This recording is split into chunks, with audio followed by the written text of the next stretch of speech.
Hey, good morning, guys. So, as we know, the price of oil has gone up significantly, affecting the price at the pump. It's also increasing the repair costs for many things, including car maintenance. So this morning, we're joined by Glenn Hayward with Good Works Auto Repair out in Tempe, talking about why you should stick to the schedule when it comes to the oil changes. Glenn, thank you for being here. My Tell us pleasure. what we're seeing on the car maintenance side of things. I'm sure costs also are going up.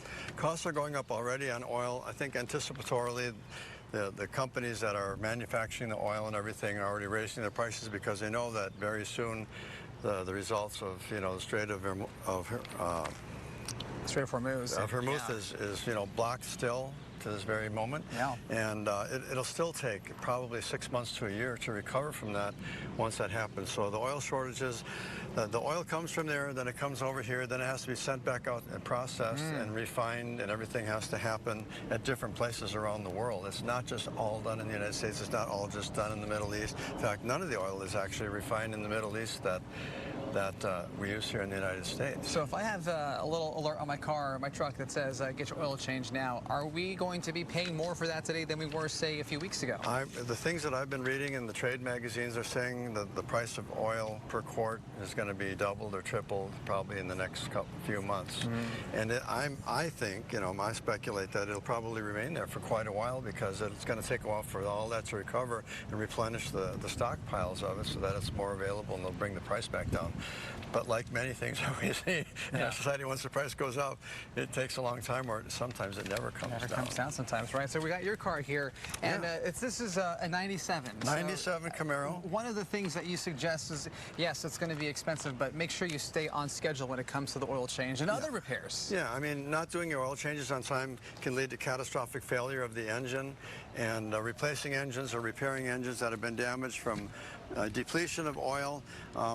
Modern day cars, I mean, the latest and greatest cars that are out there right now are all, they're GDI motors, the gas direct injected motors, so they're no longer lubricating the valves and taking the oil off them, so they tend to burn oil, and they can burn oil as early as 30,000 miles to start to burn oil.